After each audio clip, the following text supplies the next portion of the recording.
हाय बच्चों, और हम देखेंगे क्वेश्चन नंबर 11 सिलेक्टेड फिजिक्स का क्लास 12 ई बराबर 1/ओमेगा बी एल स्क्वायर। ये व्यंजक कैसे आता है कि अगर एल लंबाई की एक धातु की छड़ एक समान चुंबकीय क्षेत्र में रखा गया है और इसे ओमेगा कोणीय वेग से ठीक है गमन किया जाता है, तो इसका प्रेरित विद्युत बल ई बराबर 1/2 ओमेगा बी एल स्क्वायर होगा। ये प्रूफ करने को आता है।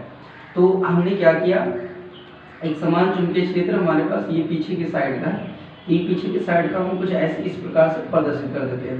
जो चुंबकीय क्षेत्र पीछे का साइड होता है जो दिखाई नहीं पड़ता वो इस प्रकार से प्रदर्शित कर दिया जाता है, ठीक है। और इसमें हमारे पास एक एल लंबाई की धातु की छड़, तो हमारे पास ये एल लंबाई की एक धातु की छड़, अगर आपको कैपिटल एल दे रहा है क्वेश्चन में तो कैपिटल एल करिए, स्मॉल एल दे रहा है तो स्मॉल एल करिए। यहाँ पे स्मॉल एल है तो मैं यहाँ पे क्या लिख रहा हूँ, स्मॉल एल।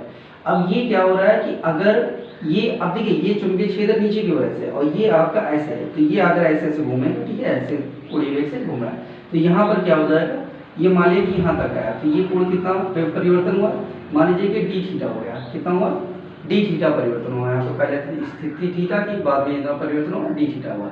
अब ये क्या हो जाएगा, चाप, इतना ये चाप आया और ये लंबाई आपकी एल ही रहेगी, तो ये कितना आएगा। आप यहाँ पे एक सूत्र सोच लीजिए, हमें ई बराबर निकालना है, तो ये फैराडे के नियम से निकलेगा। तो यहाँ पे पहले ये हमें पता होना चाहिए, ये चाप है।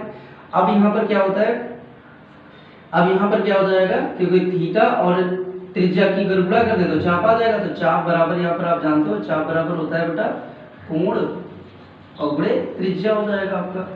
या आप यहाँ पे याद कर लीजिए, कोण बराबर चाप बटे त्रिज्या होता है, चाप बटे त्रिज्या, तो वही आपका सूत्र हो जाएगा। यहाँ पर कोण कितना है, डी थीटा, और यहाँ पे त्रिज्या कितनी है, एल हो जाएगी, डी थीटा, ठीक है। तो ये आपका चाप बराबर निकल आएगा।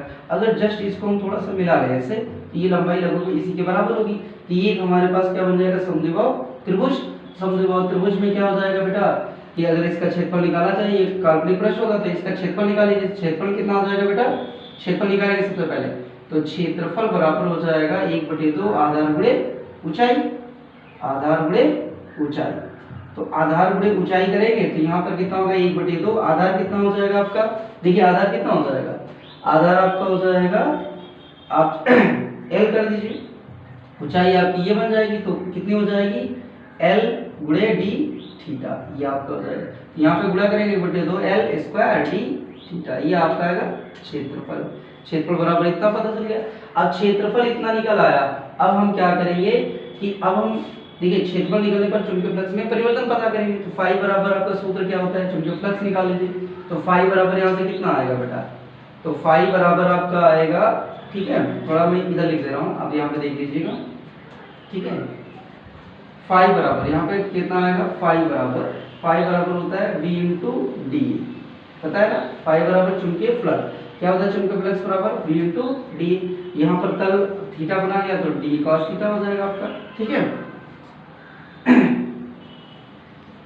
यहाँ पर कितना हो जाएगा, थीटा बराबर इक्वल टू, यहाँ पर थीटा बराबर रखना जो बेटा वो कितना हो जाएगा, 0 होगा, ठीक है, 90 डिग्री 0।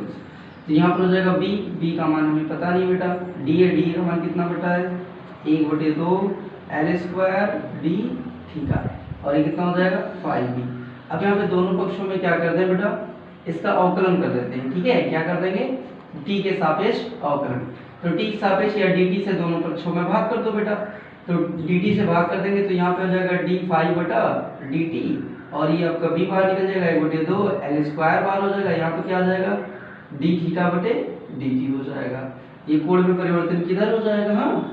तो कोण में परिवर्तन की दर, अब यहाँ पे क्या होता है बेटा, कोण में परिवर्तन की दर आपको पता है ना, कोणीय परिवर्तन है ना, तो कोणीय परिवर्तन थीटा बटे डी थीटा जो हो जाएगा वो किसका हो जाएगा, कोणीय वेग हो जाएगा। ये आपने पढ़ा होगा ds/dt, अगर तो ये क्या होता था, वेग ना, दूरी में परिवर्तन को क्या कहते थे, वेग। उसी तरीके से ये क्या हो जाएगा, कोणीय वेग हो जाएगा। तो यहाँ पे कितना आ जाएगा, e d5/dt, ये क्या हो जाएगा चुंबकीय फ्लक्स में परिवर्तन, चुंबकीय फ्लक्स में परिवर्तन को क्या कह देंगे, e, और ये हो जाएगा 1/2 v एल स्क्वायर, और d5/dt क्या हो जाएगा, ओमेगा हो जाएगा।